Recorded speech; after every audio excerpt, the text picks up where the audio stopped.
Petcast, seu novo modo de ficar por dentro sobre tudo o que acontece no mundo pet. Olá pessoal, bem-vindos a mais um Petcast e hoje nós estamos aqui novamente com o Dr. Lucas Piersante, radiologista veterinário, e nós vamos conversar com ele um pouco mais sobre como solicitar um exame de tomografia e também qual a importância da tomografia para diferentes áreas na medicina veterinária. Dr. Lucas, seja bem-vindo mais uma vez. Obrigado, Paulo. É sempre um prazer estar aqui conversando sobre a nossa especialidade. Dr. Lucas, conta pra gente um pouquinho sobre a importância da tomografia no cenário atual, né? Um exame mais sofisticado, né? Um exame de imagem avançada e que hoje ele tem disponibilidade na nossa região. Para me traduzir esse cenário atual da medicina veterinária e a utilização das modalidades de imagem avançada, no nosso caso aqui a tomografia computadorizada, eu vou tentar trazer brevemente um histórico da utilização recente na medicina e na medicina veterinária. Então, a tomografia ela foi um grande avanço diagnóstico, né, da utilização na década de 70 na medicina humana.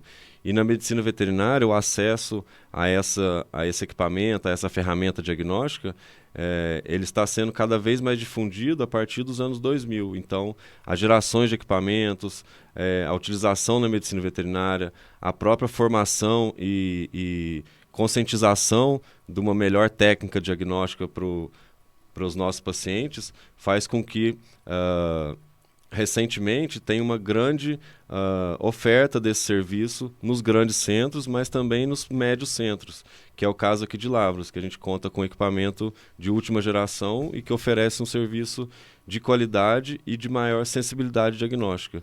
Então, nesse sentido, a gente entende que o futuro e o acesso a essa modalidade de imagem é muito promissor e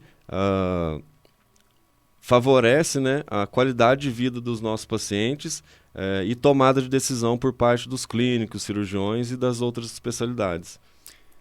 A gente via, né, em medicina, eu pelo menos eu tinha pouco acesso, né, a essa informação, não sou médico, mas a gente via, por exemplo, em medicina o pessoal pedindo tomografia para questão neurológica, pedindo tomografia para questão de joelho, parte óssea, né? E com a Covid a gente viu muito se falando em tomografia para questão pulmonar. Na medicina, a tomografia ela é muito utilizada, né? Hoje é muito utilizada. E a gente vê que não são só os especialistas em alguma área que solicitam tomografia. Mesmo os clínicos, eles fazem o exame clínico ali e às vezes eles solicitam ali uma tomografia em função de um quadro clínico. Ou seja, a tomografia, ela não é, na medicina, um exame elitizado. Ela é um exame com muita utilização. Digamos assim, que ela seria um exame quase que de rotina para determinados problemas. Como que essa situação está hoje na veterinária? Os clínicos eles estão recomendando tomografia, só os especialistas têm o hábito de recomendar a tomografia. O que tem sido a restrição na recomendação da tomografia, se é que existe uma restrição na recomendação da tomografia, na sua opinião? É bacana essa consideração, Paulo, porque a gente precisa pensar nessa história recente, né, da utilização desse equipamento, dessa técnica na medicina e na medicina veterinária. Então, é um passado muito recente da utilização e é uma grande falha, né, na difusão, é uma grande limitação, né, como você bem falou, na formação dos médicos veterinários com a instrução e conscientização e o acesso a essa modalidade de imagem. Você acha que a limitação na formação é porque não tinha acesso fácil a esse? Exato. Aqui no Brasil a gente tem poucos centros de instituição, né, de centros de formação de medicina veterinária que contam com essa modalidade de imagem.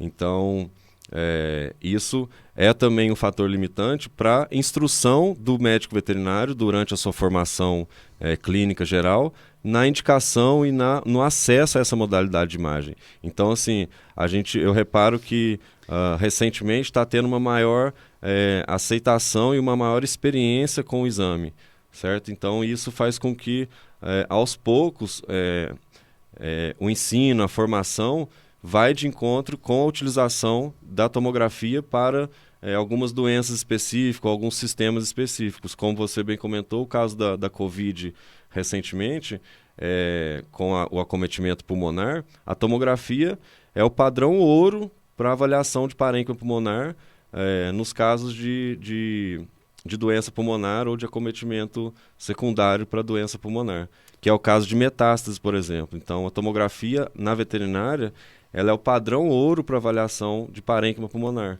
Então, só para a gente explicar também, padrão ouro seria que ela é o principal exame a ser indicado. É o principal exame para ser indicado. Então, é o que vai trazer mais informação, mais assertiva para aquela doença específica. Então, por exemplo, se a gente faz uma radiografia pulmonar para pesquisa de metástase, o que pode acontecer é que às vezes não vai diagnosticar uma metástase que já existe. Exatamente.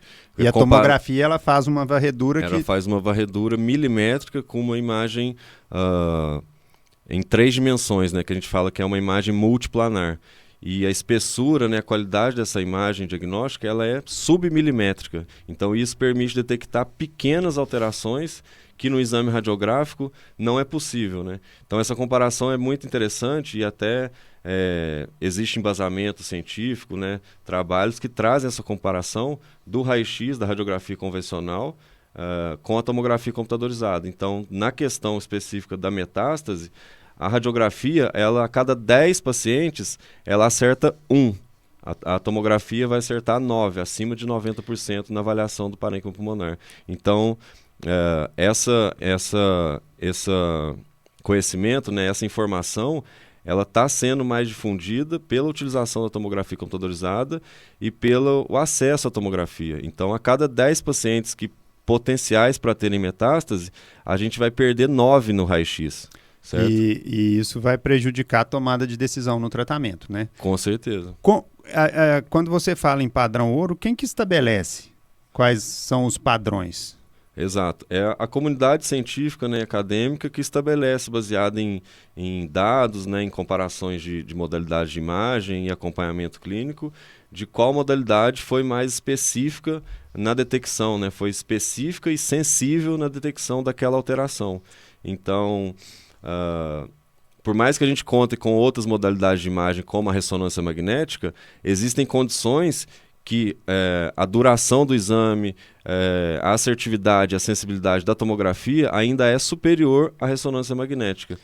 Eu posso citar 2 exemplos principais.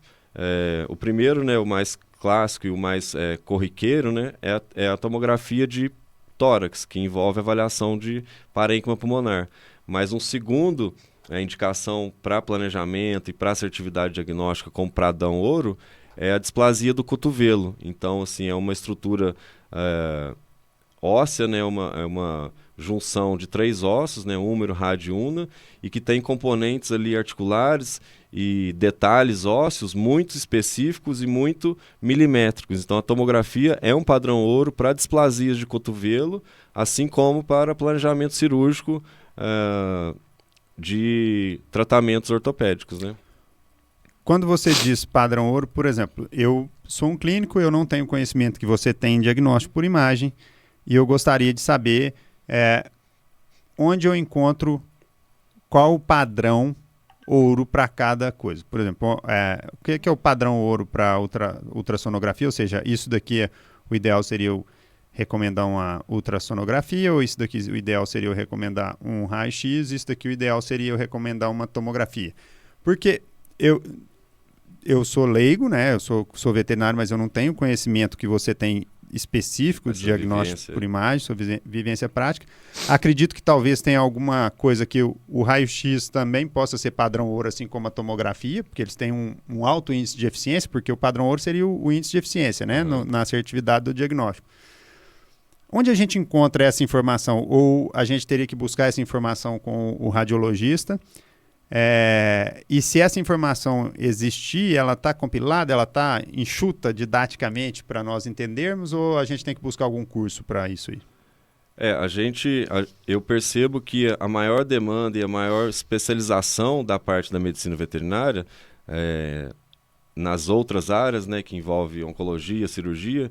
Isso faz com que a tomografia apareça nessa formação, né? Então, hoje em dia a gente percebe que os clínicos buscam uma formação especializada, né? Seja na ortopedia, na oncologia ou na neurologia, e nessa especialização, nessa demanda e nessa necessidade por parte dos tutores e dos pacientes para especialidades, eles se encontram ou se acabam tendo um contato na literatura ou na formação mesmo da especialidade que não seja radiografia ou radiologia. Eles encontram essa informação na própria especialização, no próprio curso, mas é um gargalo que a gente percebe tanto no ensino superior, né, da graduação, quanto nas pós-graduações como que a gente pode traduzir? Dessa classificação e desse protocolo, né, desse padrão. Então, a gente tem alguns exemplos clássicos, né, como eu já comentei, mas isso é muito diluído. E a gente tem uma grande máxima também, que nenhuma modalidade de imagem é 100% assertivo. Exclui uma outra complementaridade. Então, eu fazer um raio-x, eu não descarto fazer uma tomografia. Eu fazer uma tomografia, eu não descarto fazer uma ultrassonografia ou uma ressonância. Então, as modalidades diagnósticas, elas se complementam. Em cada caso, em cada condição clínica, eu devo indicar um exame mais assertivo naquela condição clínica. Então, se eu não tinha acesso à tomografia computadorizada, a gente complementa com o raio-x, com uma reavaliação, com a ultrassonografia pulmonar. Então, são modalidades diagnósticas que vão se complementar. Uma vez que a tomografia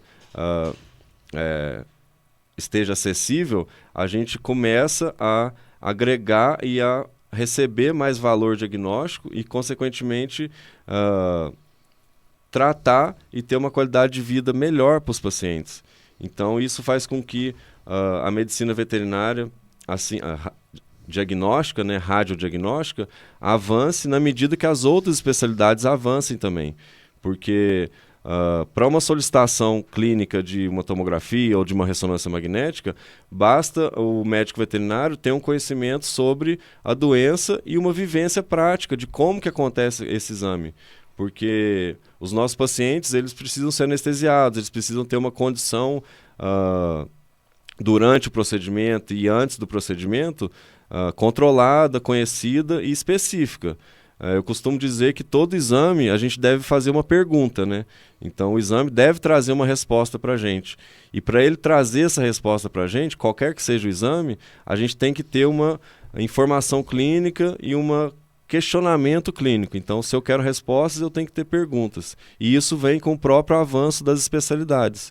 Então, acho que isso fica bastante casado assim, com o avanço da tomografia.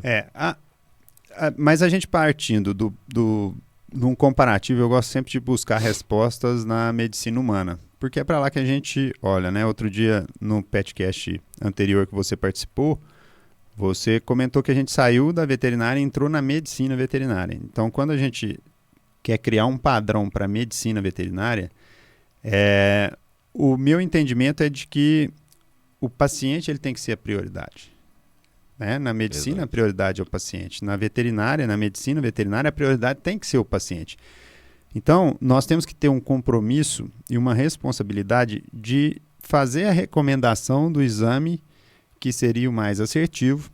Se o tutor, né, que detém a responsabilidade de autorizar ou não, de dizer se existe ou não recurso financeiro para que aquilo seja feito, se o tutor não quiser, para a própria segurança do veterinário, o veterinário vai falar, então tudo bem, eu estou recomendando, você não aceita por questões financeiras e tudo mais, então nós vamos partir para a segunda opção.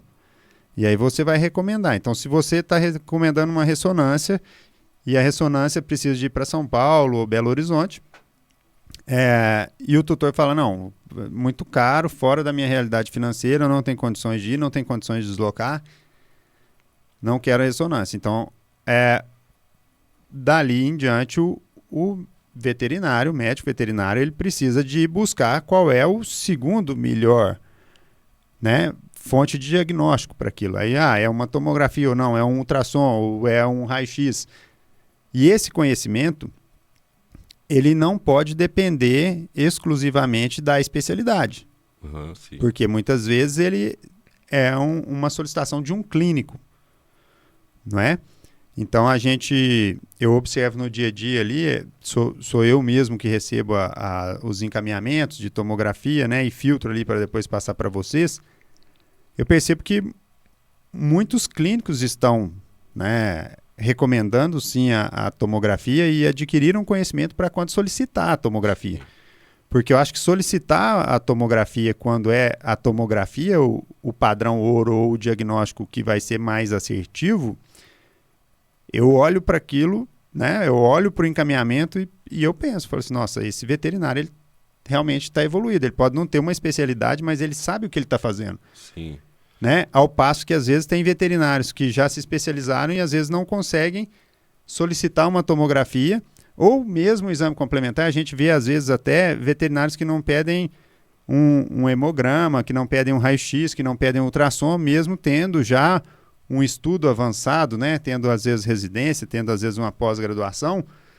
E eu penso assim, que quanto mais estudo ele tem, quanto mais condição técnica ele tem, mais ele sabe que a biologia às vezes nos trai, né? E aí o exame complementar para fechar um diagnóstico é uma segurança jurídica que ele tem. E ele não pode abrir mão dessa segurança jurídica. O meu diagnóstico provável é esse daqui. Como que eu comprovo esse diagnóstico? Como que eu fecho esse diagnóstico? Como que eu comprovo que eu fiz e que eu acertei e que o meu tratamento está correto? Isso não estou falando só de tomografia, estou falando de um hemograma, estou falando do exame bioquímico, estou falando de um raio-x, do ultrassom, né, de uma urinálise, né, de um ecocardiograma.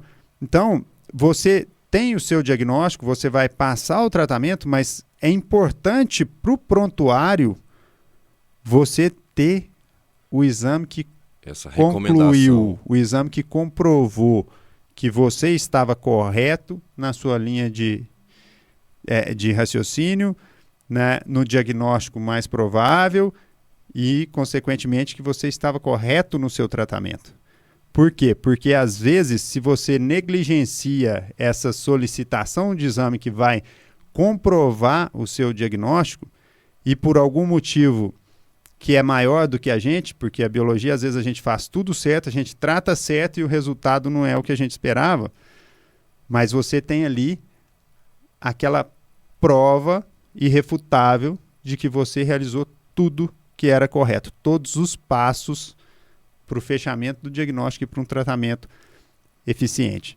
Então, voltando à pergunta inicial, né, que seria se necessitaria das especialidades para fazer a recomendação da tomografia, eu acredito que não necessita, né? Exatamente, isso tocou num ponto interessante, porque a gente tem mais, apesar das especializações que eu comentei que cresce a demanda sobre a tomografia, mas a maioria dos clínicos e a maioria das recomendações partem de um atendimento clínico primário, né? Então, muitas das vezes ele vai ser encaminhado para o especialista, mas aquele primeiro atendimento, aquela primeira condução clínica é direto com o clínico.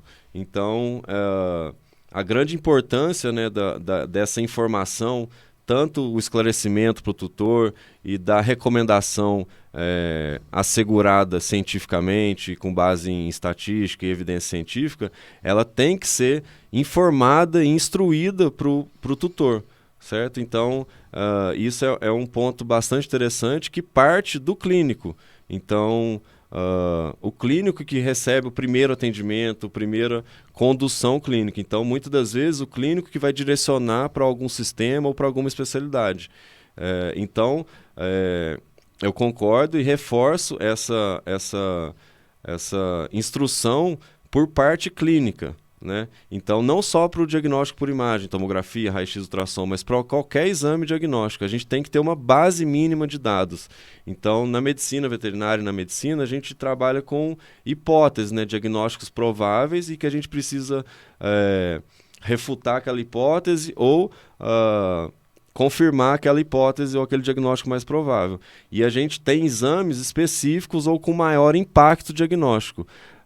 eu converso bastante com os clínicos nas discussões sobre o caso, sobre a região, sobre a própria estudo da tomografia, sobre o impacto diagnóstico daquele exame. Então, por exemplo, aquele exame vai me trazer uma informação que vai mudar a minha conduta diagnóstica ou que vai impactar na minha sobrevida, na sobrevida do meu paciente ou na escolha do tratamento. Então, eu tenho que buscar aquele exame que vai me trazer uma informação que vai fazer com que eu tome decisões ou que eu escolha um tratamento específico. E isso, para o tutor e para o paciente, vai facilitar o seu tempo de atendimento clínico, o tempo de tratamento e na precocidade também. A medicina veterinária, buscando sempre informações e comparação com a medicina humana, ela avança no diagnóstico precoce. Então, muitas das vezes, a veterinária do passado, ela buscava muito um tratamento curativo, de emergência, um tratamento final, digamos assim. Hoje em dia, a gente trabalha muito com o diagnóstico precoce, então a gente trabalha com a medicina preventiva também, para ofertar uma qualidade, uma sobrevida maior para os pacientes. A gente, pensando aqui numa situação mais prática, e agora falando para os veterinários, clínicos e até especialistas, vamos citar aqui em algumas áreas o que a tomografia seria um padrão ouro, ou que pelo menos tivesse assim, acima de 90% de eficácia ali naquele diagnóstico, né? Se a gente parte ali para a área de ortopedia, por exemplo, você falou do cotovelo. A tomografia, o carro-chefe da tomografia, como eu comentei, é o parênquima pulmonar. Mas a ortopedia, a neurologia, a tomografia permite um planejamento cirúrgico mais seguro. Então, a gente tem pela própria natureza do exame, permitir a gente fazer imagens reconstrutivas 3D, fazer modelos anatômicos, isso facilita e dá maior segurança para o cirurgião, ortopedista ou neurologista, para planejar aquela cirurgia e diminuir o seu tempo cirúrgico, consequentemente o tempo anestésico e uma maior qualidade, né, do serviço ortopédico ou do serviço neurológico. Então, a tomografia permite esse planejamento cirúrgico de uma forma muito detalhada, né, muito minuciosa, pela extensão do exame, né, pela avaliação de todas as estruturas adjacentes, sem uma limitação de sobreposição ou de conteúdo ou de alterações em outros sistemas. Então, ela permite uma avaliação panorâmica e em 3 dimensões daquela alteração óssea, né, no caso da ortopedia, e de reconstruções também, para a gente planejar a cirurgia e ter uma maior eficiência daquele tratamento cirúrgico. Pensando por esse lado, além da questão do parênquima pulmonar que você já falou e das metástases, diagnóstico de metástases, mas pensando pelo lado do planejamento cirúrgico, a tomografia, ela também, para a questão oncológica, né, é um tumor que você precisa retirar com uma margem de segurança. Se você faz uma tomografia, ela desenha em 3D aquele tumor, você sabe exatamente por onde você vai passar. Com aquela margem de segurança, você já vê antes no seu planejamento cirúrgico, você já consegue ver exatamente o tamanho da massa e as margens de segurança e o que está comprometendo também a sua margem de segurança para o seu planejamento cirúrgico. Né? Exato. E olha, interessante, muitas das vezes eu posso tomar a decisão de não fazer a cirurgia. Então, com essa informação da tomografia computadorizada, eu posso avaliar uma extensão ou uma severidade daquela lesão que envolve algumas estruturas, vamos dizer assim, nobres, e que isso vai inviabilizar a minha cirurgia, ou que vai ter um resultado pior. Então, com a tomografia computadorizada, permite a gente tomar decisões tanto para realizar uma cirurgia com segurança, mas também para não realizar ou tomar uma decisão diferente da abordagem cirúrgica, porque antes da gente ter esse acesso a essa modalidade e esse avanço diagnóstico, o cirurgião, ele ia quase que às cegas para investigar ou para tentar ter uma margem de segurança, tentar ter um tempo cirúrgico melhor, mais eficiente. Hoje em dia a gente consegue prever isso com o exame de tomografia computadorizada. No caso da oncologia, por exemplo, pode ter uma decisão de reduzir o tamanho do tumor primeiro para depois ir fazer uma cirurgia com a área de segurança maior. Ou estou enganado? Porque... Com certeza. Essa condução clínica, né, principalmente no caso da oncologia, ela pode mudar o tempo de atendimento ou o tempo de tratamento daquele paciente. Então, a gente pode realizar uma tomografia, decidir por uma utilização de outra medicação, um tratamento clínico, para ter uma abordagem cirúrgica. Então, isso faz com que a gente tenha um segmento, né, uma condução que seja assegurada cientificamente. Então, a gente tem essa recomendação, tem esse respaldo acadêmico de ter esse segmento de indicação. Só que isso tem que ser... a gente tem que falar a mesma língua, né? Então... agora, aprendendo essa nova modalidade, essa difusão dessa modalidade, a gente começa a balbuciar essas novas linguagens. Então, são termos, algumas vezes técnicos, são algumas imagens, muitas das vezes, um volume de imagem muito grande, mas a tradução dessa imagem, dessa alteração, ela é muito fidedigna na tomografia computadorizada. Comparado ao raio-x, ao ultrassom, o raio-x ele é muito sugestivo, porque ele tem limitações do método. Então, ele é 2D. Então, a gente fica limitado pela sugestão diagnóstica do raio-x. Na tomografia, isso não acontece. A gente tem uma segurança e uma sensibilidade muito superior. Então, essa linguagem é nova e deve ser traduzida para o clínico e para o tutor de uma forma clara, né? De uma forma objetiva e com... mostrando os benefícios que ela pode trazer. No caso, por exemplo, de tumores também, se não me engano, a tomografia ela é capaz de dizer como está a vascularização. Exato. Né? Então, às vezes, você pega um raio-x, você não vai ver ali de onde está vindo a vascularização, o calibre com precisão desses vasos.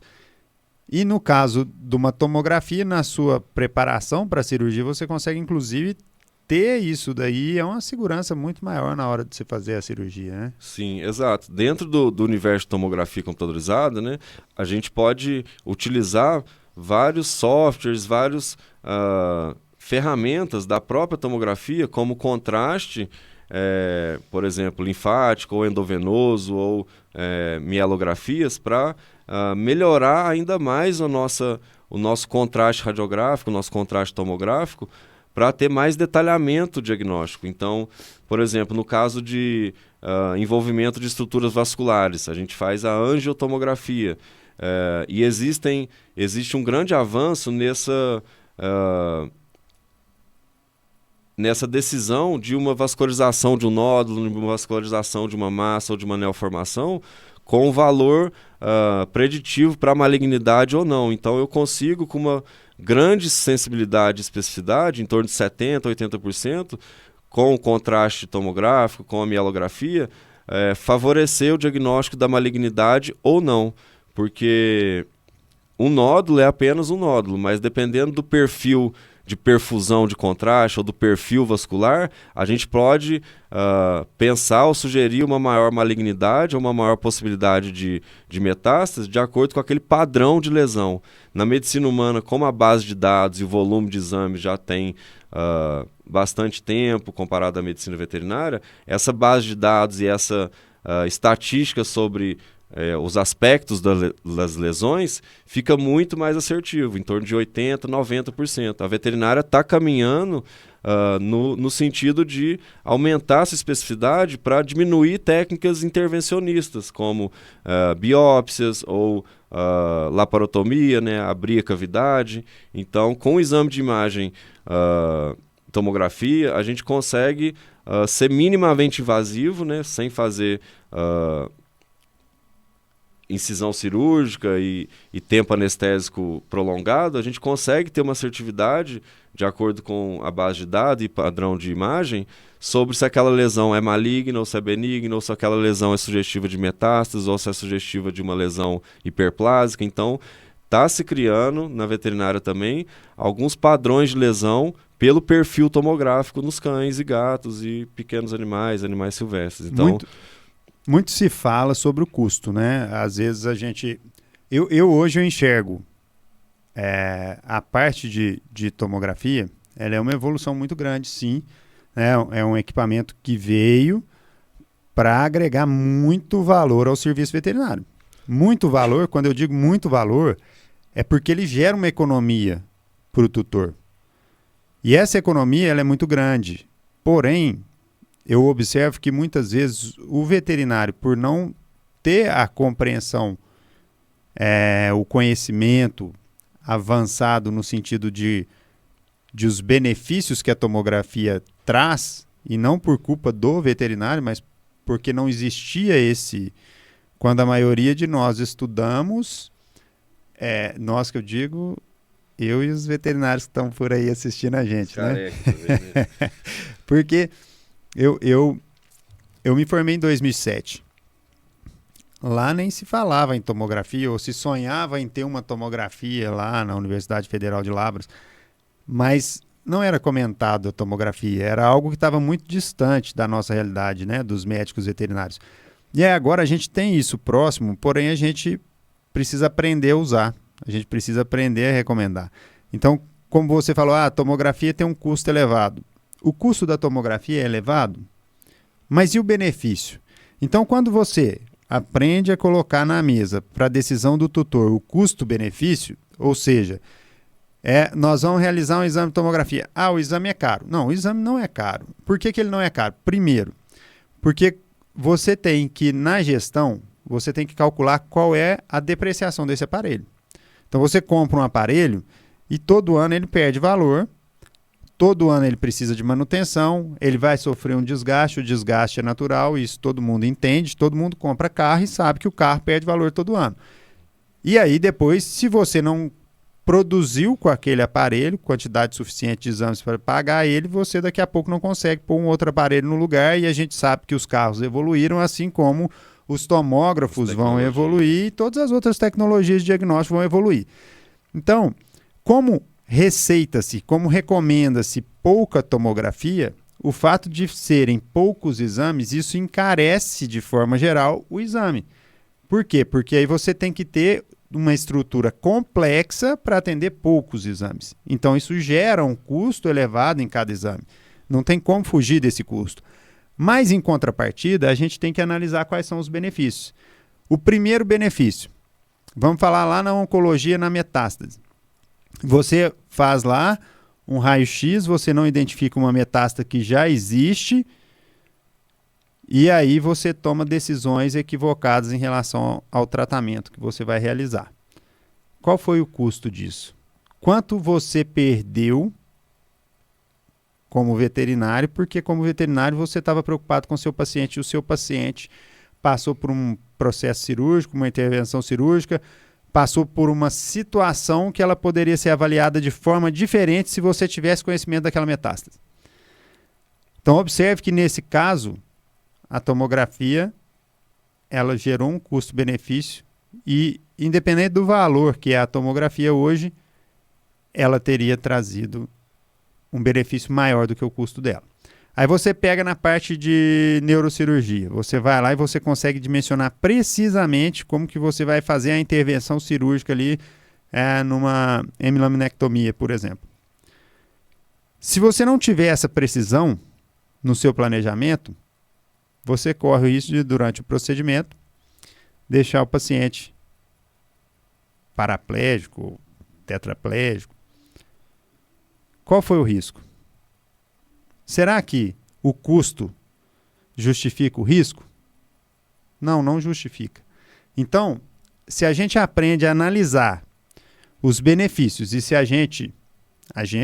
nós veterinários, clínicos, especialistas, especializados, nós veterinários que temos hoje o acesso ao exame. Porque uma coisa era quando a gente não tinha o acesso ao exame e aí o recurso que a gente tinha é aquele, hoje a gente tem. Nós, quando não colocamos para o tutor quais são os custos, quais são os benefícios, quais são as opções que ele tem, mas não é só colocar e deixar o tutor escolher. É dizer, olha, isso daqui é o melhor para o paciente. Isso é o melhor para o paciente. É isso aqui que eu te recomendo. Ah, não, mas eu não quero gastar com isso. É uma decisão do tutor. Ele é que tem o poder de autorizar ou não. Mas a obrigação do veterinário é oferecer o que tem de melhor. Se o tutor se recusa naquela primeira parte, o veterinário ele tem a opção de falar assim, olha, já que você se recusou, nós vamos pôr aqui um termo, mas eu vou te oferecer então um raio-x. Mas o raio-x não vai dar aquela precisão para achar uma metástase pulmonar, então a gente pode fazer uma intervenção aqui como se não tivesse a metástase pulmonar e ele ter metástase pulmonar e vir a óbito daqui a pouco, porque houve ali a disseminação de nódulos ali. Então, esse risco ele tem que ser alertado ao tutor. E se a gente parar para pensar do ponto de vista jurídico, se você alertou esse risco, você tem que pôr que você alertou esse risco no seu prontuário. Porque amanhã o seu paciente não melhora, vai para um outro veterinário, o outro veterinário vai fazer lá uma tomografia ou vai fazer uma radiografia e aí nesse momento o nódulo já cresceu pulmonar e ele já aparece numa radiografia. E aí o tutor vai questionar, mas e o outro veterinário? Por que o outro veterinário não me pediu o exame de tomografia? Por que o outro veterinário não me avisou que a radiografia poderia não ter pegado esse nódulo muito pequeno? Nós, como colegas, vamos falar, não, ele deve ter feito e tudo mais. Às vezes, quando ele fez a radiografia, não tinha mesmo e apareceu depois. Às vezes, foi no momento da cirurgia, né? Teve um descolamento ali de células cancerígenas e alojar no pulmão. Nós podemos usar o argumento que é o argumento correto e que realmente pode ter acontecido.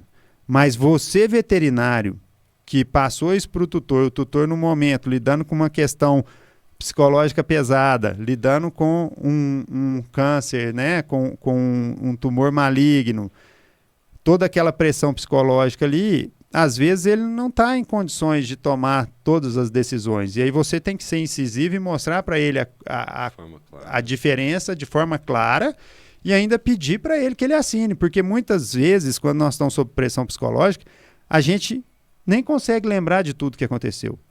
E se você não deu um enfoque grande na necessidade e não pediu uma documentação, pode ser que amanhã esse tutor realmente não se lembre que você falou tudo aquilo e isso pode gerar um processo e esse processo pode trazer muitos problemas.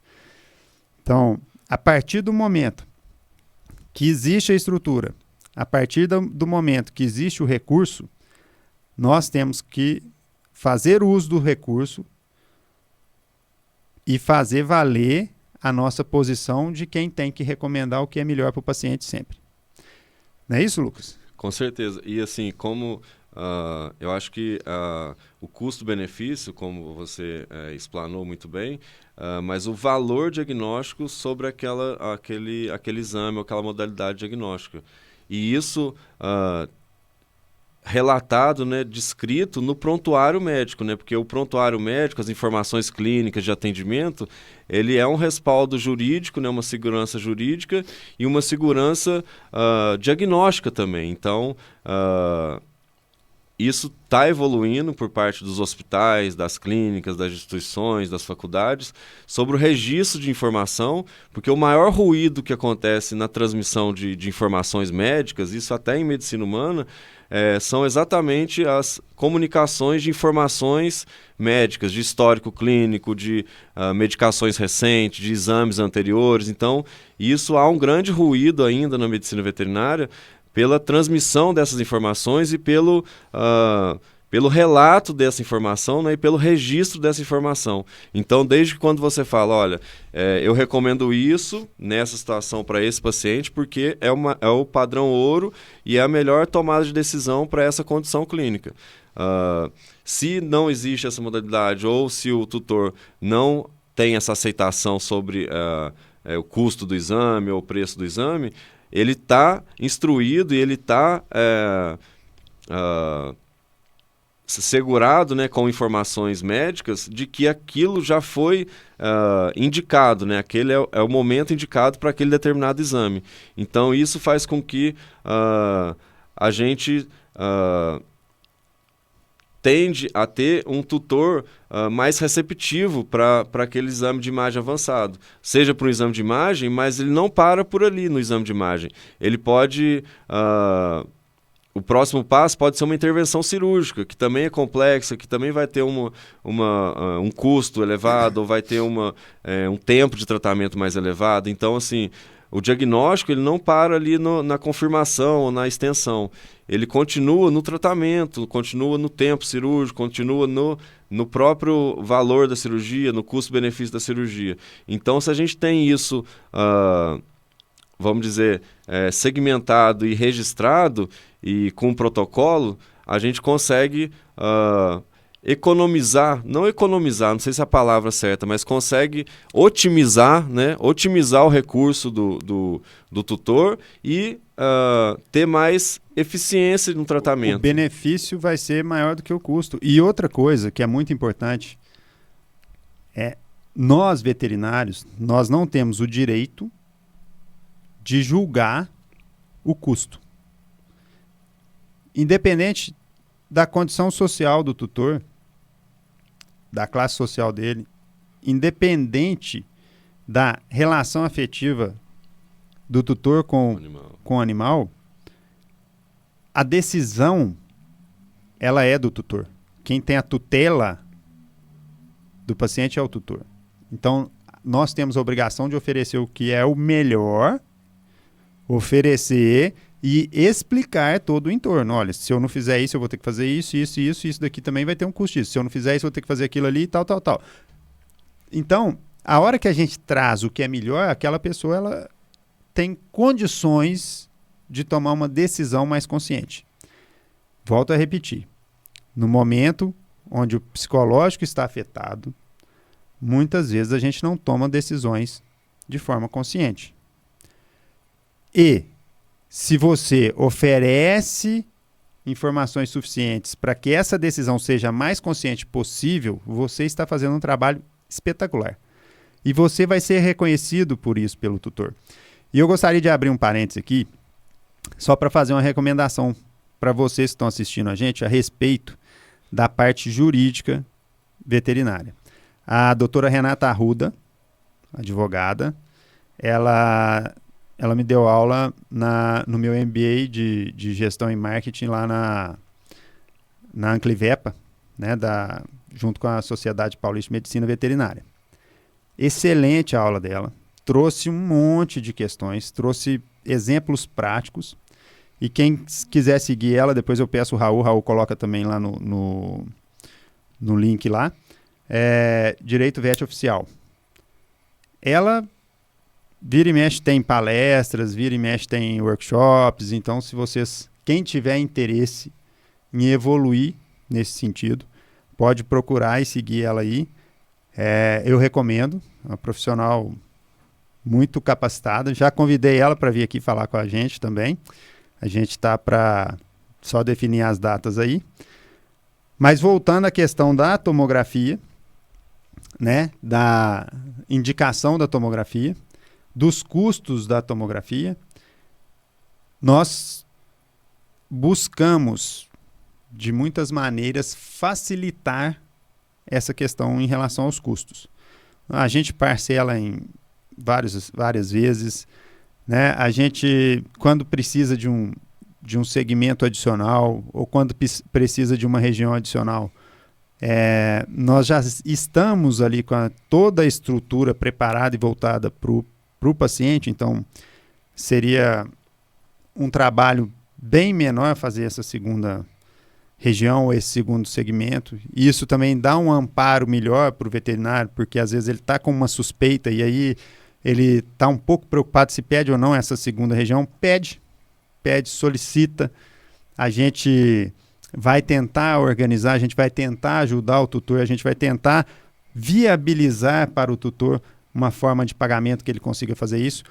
Não deixe de solicitar um exame que pode trazer uma segurança tão grande dessa forma. Então, eu defini precisamente esse segmento, ótimo. Não, mas estou em dúvida em 2, pede os 2. Pede os 2 porque é para a sua segurança. Porque senão corre o risco de a gente fazer só um e depois ter que repetir para um outro segmento, e aí a gente tem que montar toda uma estrutura novamente, e aí não dá para cobrar só o valor do adicional que a gente cobra. E entrando agora também na questão da preparação, eu gostaria que o Dr. Lucas explicasse para nós, mas basicamente para um encaminhamento, né, o que a gente precisa? Precisa de um histórico clínico, né?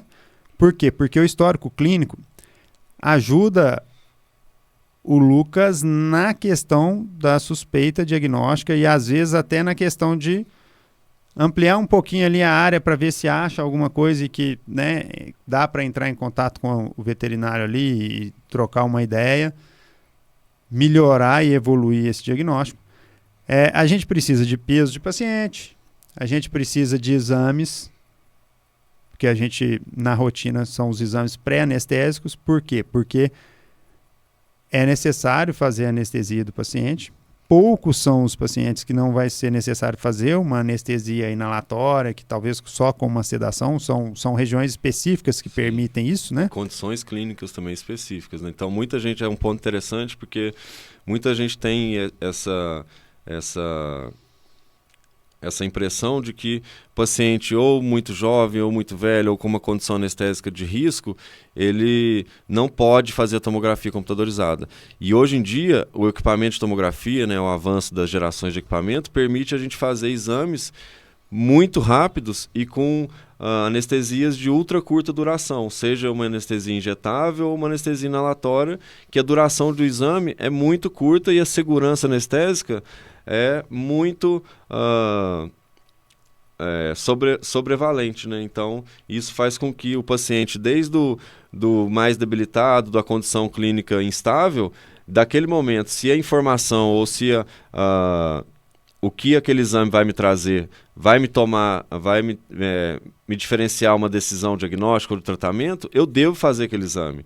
Então, o centro diagnóstico, aqui na VetPet, a gente pontua e esclarece isso no momento do exame e no pré-exame também. Como o Paulo citou, essa questão de uma dúvida sobre uma região ou sobre a extensão de uma lesão, a gente consegue discutir e consegue tomar decisões durante o exame. Então, eu acho que é um grande diferencial nosso aqui, Paulo, é que o radiologista, assim como o anestesista, elas estão, logicamente, durante o procedimento. Então, isso permite com que a gente tome decisões durante o procedimento ou com o clínico prévio, né? Desde das informações clínicas que eu preciso para ranquear o meu diagnóstico. Então, por exemplo, se eu souber a raça daquele cão ou daquele paciente, isso vai fazer com que, na minha suspeita, eu faça um ranqueamento diferente, porque informações clínicas e dados clínicos do animal faz com que eu filtre melhor o meu resultado, né? E, consequentemente, o diagnóstico e o tratamento dos colegas clínicos e especialistas. Então, assim, o que mais tem falha em qualquer exame laboratorial, de imagem, bioquímico, enfim, são faltas de informações clínicas. Então, desde a idade do animal, estado reprodutivo, isso tudo vai fazer eu descartar uma hipótese diagnóstica só pelo informe clínico. Então, dados clínicos do animal é crucial. Nome, raça, idade, sexo, status reprodutivo. Então, assim, são pequenos detalhes que às vezes a gente esquece ou não está tão habituado a regrar isso como obrigatoriedade, então que fica falho. Então, o resultado pode ser mais amplo. Então, quanto mais informação clínica a gente tiver, o exame tiver, né, o resultado daquele exame tiver sobre aquele paciente, mais assertivo o resultado vai ser. Então, por exemplo, se for uma cadela castrada com carcinoma ou com uma neoformação mamária, mas que teve status reprodutivo, teve várias gerações, né? Teve várias crias, várias proles. Então, aquela condição clínica, aquele histórico clínico vai influenciar no meu achado, na minha interpretação daquela imagem, ou daquele parênquima mamário, ou daquela lesão nodular. Então, o informe clínico, às vezes, de uma história pregressa, de uma história antiga, pode fazer com que mude a interpretação daquela condição clínica posterior. A medicina veterinária, ela é muito transitória, né? Então, a mesma doença, ela tem estágios de apresentação diferente. Ela tem apresentações diferentes em determinadas raças ou determinados portes de paciente. Então, existem variações anatômicas do paciente. Então, todo detalhe clínico, todo detalhe de informação que o clínico julgue necessário, e que tenha um informe, tenha uma relevância clínica, ele deve ser descrito na solicitação. Toda informação clínica que o clínico está utilizando para a tomada de diagnóstico, ela sendo escrita no encaminhamento, ela vai aumentar a chance de que você... De um acerto. Acerte ali. Uma outra coisa, para o encaminhamento. Se... no encaminhamento precisa colocar a região ou o segmento, né? Falando, segmento é para coluna, né? E região acontece, é uma coisa importante para a gente esclarecer. E quando é sugestivo já de contraste ou não, né? Exato. Isso também é algo que teria que vir no encaminhamento. E eu entendo que muitos de nós, veterinários, nós estamos cheios de dúvidas em relação a isso, né? Então... no nosso canal de comunicação, no WhatsApp, nós estamos à disposição para auxiliar o veterinário. Então, se o veterinário quiser, antes de elaborar um encaminhamento para o tutor, entrar em contato com a gente para tirar essas dúvidas, nós estamos à disposição para tirar essas dúvidas, né? A gente vai soltar, junto com esse petcast de diagnóstico por imagem aqui, a gente vai soltar um formulário para um curso para quando recomendar a tomografia nas diferentes áreas da medicina veterinária. Então, isso para deixar vocês mais tranquilos em relação a pedir esse exame de forma adequada e pedir esse exame quando esse exame for necessário. Porque para nós também é complexo se a gente chega lá e realiza um exame que teoricamente, aquele exame não traz nenhum complemento diagnóstico, nem de descartar, nem de confirmar a suspeita. Então, nesse sentido, nós queremos trabalhar juntos, né?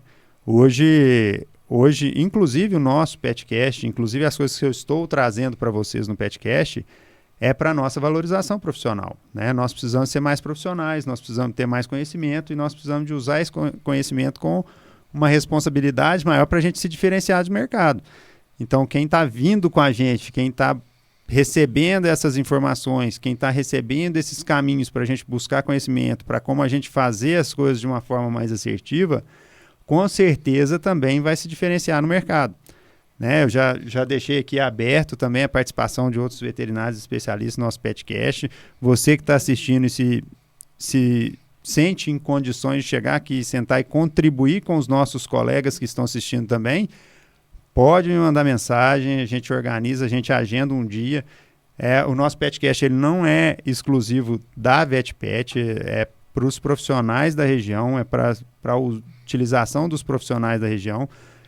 A intenção é trazer outros profissionais de outras regiões, mas que tenham condição de agregar um valor grande aos nossos profissionais aqui da região.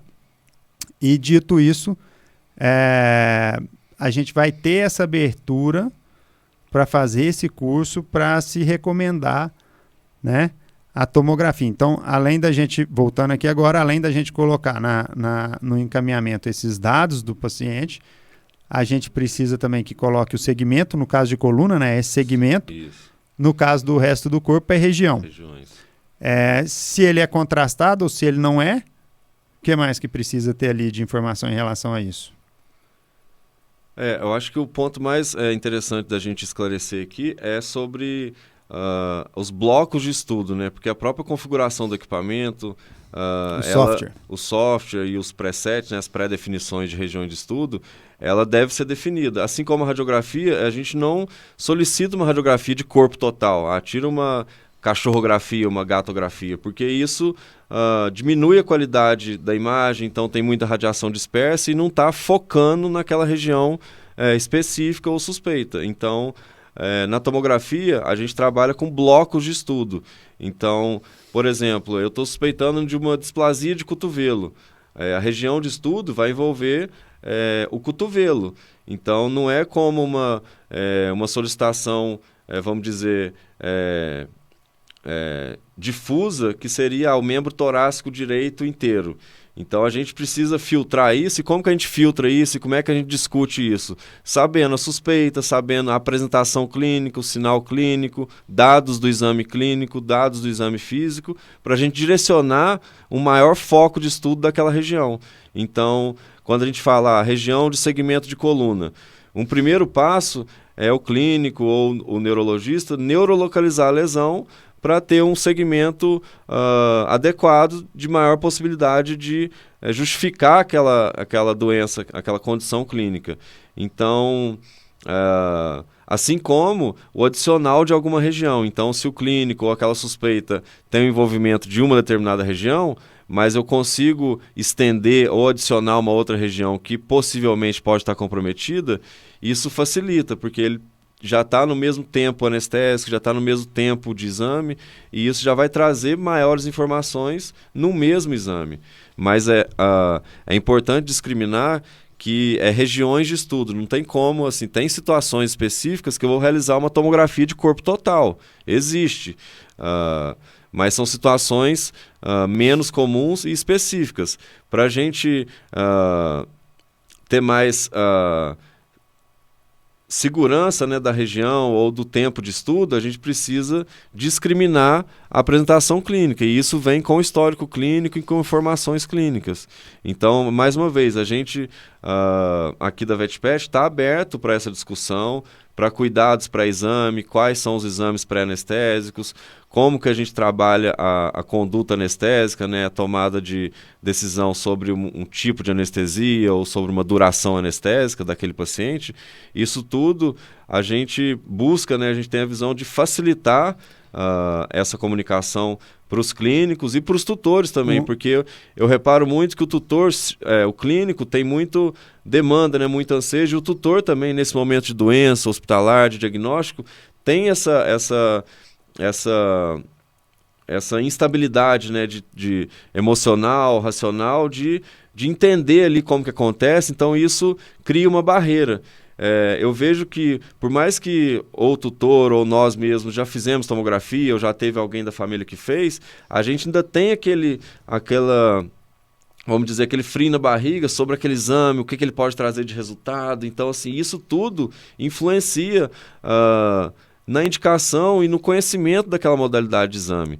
Então, com base nisso, a gente propõe e estamos abertos para o clínico vivenciar isso, né? Porque quando chega uma modalidade de exame ou chega uma modalidade, uma técnica cirúrgica nova, o mais importante é o clínico ou o especialista ter o contato ali, o primeiro contato, ou ter uma experiência com aquele exame. Seja com uma indicação, ou seja de um caso clínico compartilhado de um colega, ou de um curso. Então, na tomografia, com esse avanço recente, com essa ferramenta diagnóstica que a gente tem aqui em Lavras e região agora, a gente busca facilitar e queremos entender as demandas e os anseios, quais são as maiores dificuldades, e proporcionar essa vivência, essa experiência dos clínicos geral, dos especialistas, conhecerem a modalidade, conhecerem como que acontece o exame, e logicamente melhorar a requisição, a suspeita, e ampliar as possibilidades diagnósticas, porque quando a gente vivencia ou participa de um exame, ou de uma técnica, ou de uma nova abordagem, isso fica mais claro para a gente ter o poder de convencimento, ter uma segurança ali no argumento, na discussão com o tutor, na discussão com outro especialista ou com outro colega veterinário, sobre aquela doença ou sobre aquele valor de exame. Então, quando a gente tem essa experiência ou tem esse primeiro contato, a gente desmistifica muitas das questões, muitos dos paradigmas de nossa, a tomografia demora 1 hora, nossa, a tomografia tem que fazer anestesia geral. Então, hoje em dia, a gente consegue trazer inúmeras vantagens e eficiência nesse tempo cirúrgico, nesse tempo anestésico, nessa qualidade de imagem. Então, felizmente, a gente consegue hoje atender a todas as condições clínicas e todas as regiões clínicas. Então, isso é muito interessante e a gente precisa ter esse contato, ter essa comunicação e ter essa abertura. Nós, veterinários, acho que a gente ainda tem um pouco essa, vamos dizer assim, vou usar a palavra de uma má educação sobre o compartilhamento de dados, compartilhamento de condução clínica. Na medicina humana, eu vejo que alguns colegas, eles têm uma parceria, né, tanto com o centro diagnóstico, clínicas, hospitais, especialidades, muito mais aderida, assim, muito mais coesa do que o veterinário. Eu entendo que na medicina veterinária existe uma insegurança muito grande, e essa insegurança traz uma restrição. Uhum. A insegurança é por quê? Porque é um processo de evolução que está acontecendo na medicina veterinária muito rápido. Então, às vezes, a pessoa está insegura em relação àquilo e ela fica com medo. E esse medo é que, eu vou perder o meu cliente, eu vou perder o meu paciente. Não vai perder. Nós estamos aqui para trabalhar em parceria. O nosso objetivo é esse. Inclusive, a gente coloca sempre em primeiro lugar o pensamento no paciente. Então, para vocês que são nossos colegas, que vão encaminhar para nós esses pedidos de tomografia, nós precisamos de hemograma, nós precisamos de bioquímica renal e hepática e nós precisamos de eletrocardiograma. E nós precisamos que vocês realizem esses exames aí. Vocês são os clínicos da confiança do tutor. Além de serem os clínicos da confiança do tutor, ainda existe a questão de o deslocamento. Então, para nós, não faz sentido que esses exames sejam feitos na VetPet. A gente pode fazer os exames na VetPet? A gente pode. Se vocês, clínicos, quiserem que nós realizemos os exames. Mas corre-se o risco de o paciente chegar à VetPet e ele não ter condições de fazer a tomografia naquele momento. Às vezes vai ser necessário solicitar um ecocardiograma. Às vezes vai ser necessário fazer algum tratamento antes, porque ele não está em condições de passar ali, talvez, por um procedimento anestésico. Então, nós temos que trabalhar com parceria nesse sentido. Quando vocês forem encaminhar o paciente para nós estamos à disposição. Nós podemos conversar via WhatsApp, nós podemos passar todas as orientações para vocês.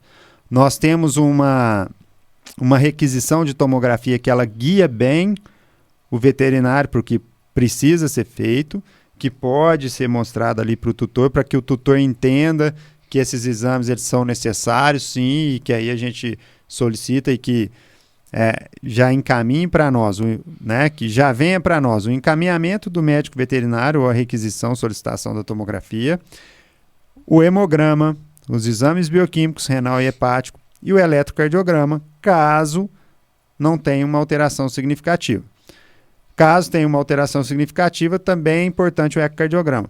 Isso vai ser importante para a tomada de decisão de quais são os medicamentos anestésicos que serão utilizados, a questão do tempo de anestesia. Então, todo o preparo em volta do paciente, ele vai ser medido, dosado, para atender aquela necessidade específica do paciente. Então, a gente precisa dessa parceria, a gente precisa de vocês. Então, é uma troca. Vocês vão trazer para nós a solicitação do exame, nós vamos devolver para vocês um exame com uma qualidade diagnóstica muito superior e que vai contribuir muito para a assertividade do tratamento e para a escolha do tratamento, para a escolha da condução do caso que vocês vão ter. Então, esse é o nosso maior propósito hoje, né? A gente está muito focado hoje nessa questão da tomografia e a gente está totalmente aberto para parcerias com vocês. A gente tem diversos serviços, né, para oferecer para os colegas e para os colegas que quiserem esse tipo de serviço, tá? O Lucas mesmo faz serviços terceirizados, né? Ele hoje faz laudos para a VetPet, hoje ele faz ultrassom na VetPet, ele faz tomografia na VetPet, mas ele também faz ultrassons em outras clínicas da região, não só em Lavras, e ele também faz laudos de raio-x para outras clínicas, outros hospitais, não só em Lavras.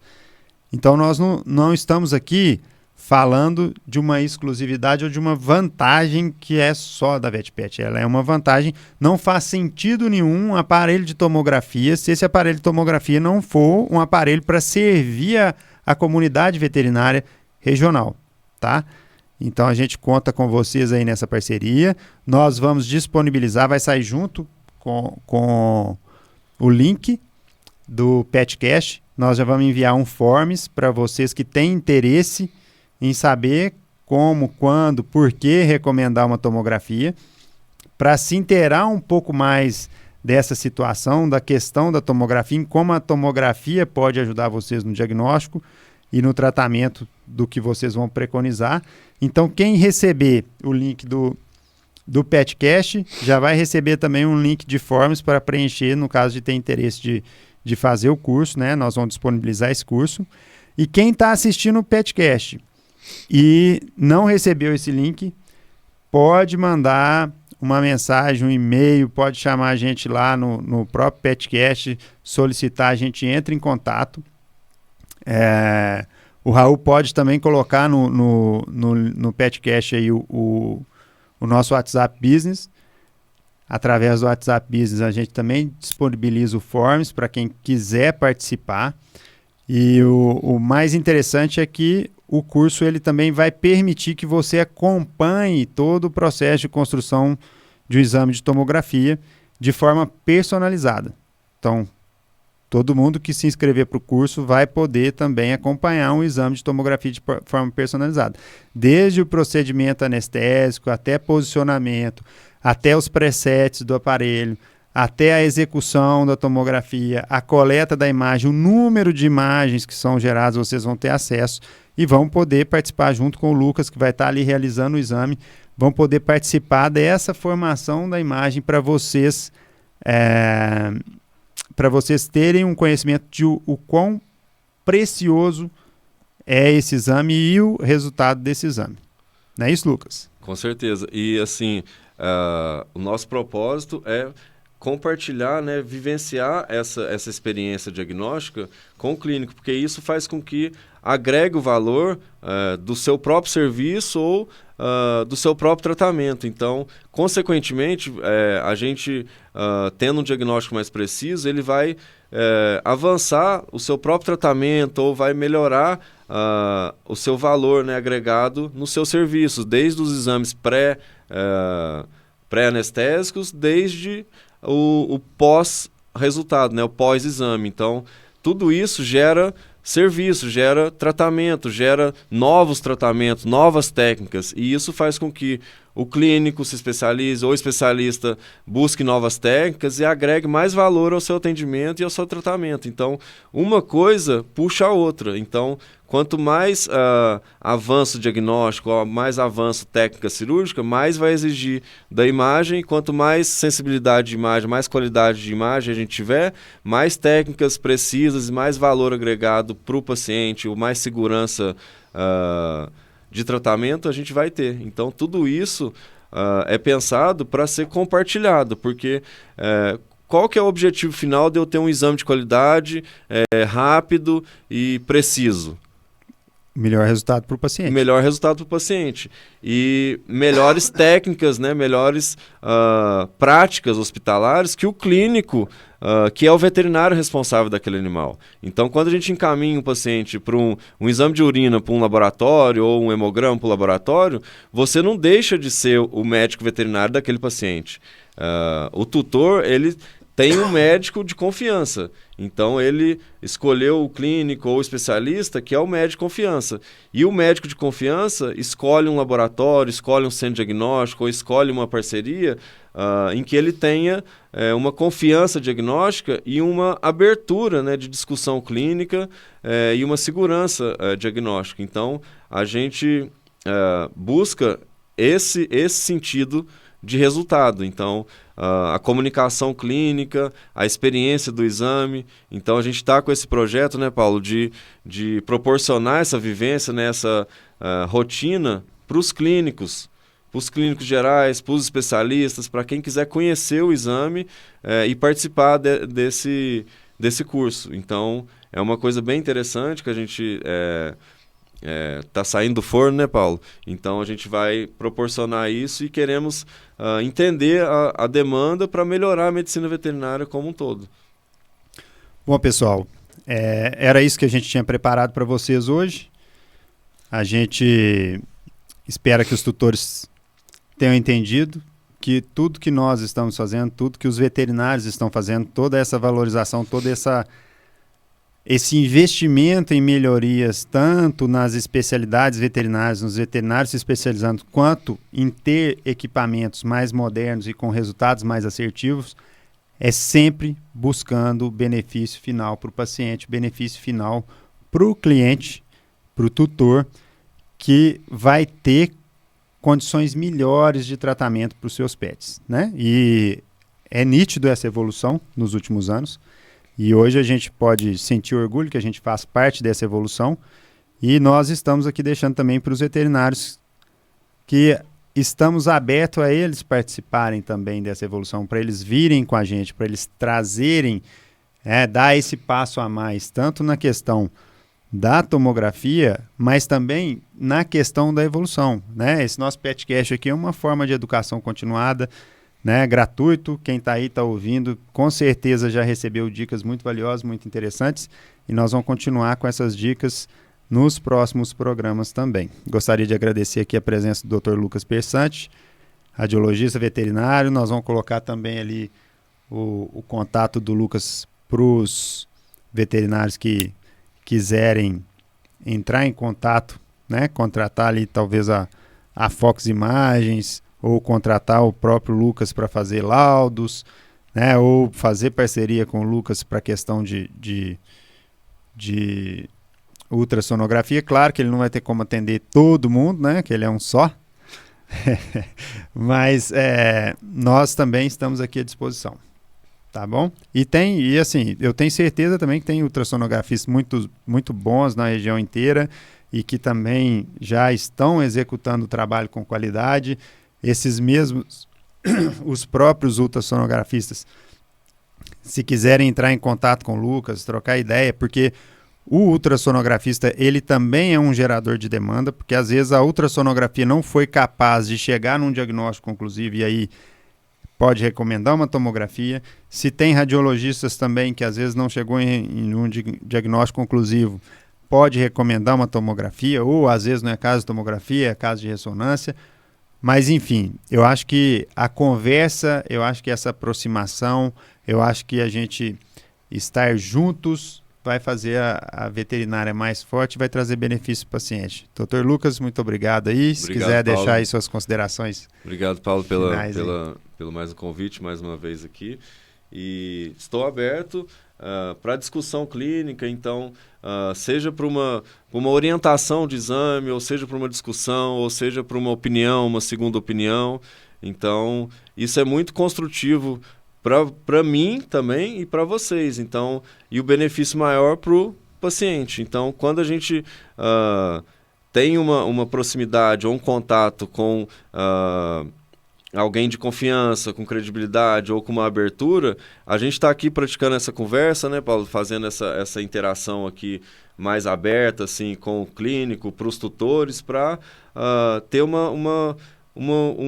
canal de comunicação realmente mais prático, digamos assim, do que a formalidade, do que a formação científica. Então, a gente eu acho que esses bate-papos é muito interessante, muito valioso, porque ele traz uma informação mais facilitada, mais diluída e muitas das vezes mais objetiva, tanto para o clínico quanto para o tutor. Então, isso eu acho que é de todo podcast, eu acho que é de grande valia, tanto os que eu participo, né, e agradeço, quanto os dos demais colegas, porque é um tipo de informação, é um tipo de conversa que traz informações mais claras e diluídas. Então, isso facilita também a conversa clínica e a instrução clínica. Então, é bem bacana, eu agradeço mais uma vez. E estou aberto para discussão, para requisição e para qualquer consideração também de vocês. Obrigado. Bom, pessoal, esse foi mais um Petcast e nós agradecemos aqui a presença do Dr. Lucas e até a próxima semana. Um abraço aí.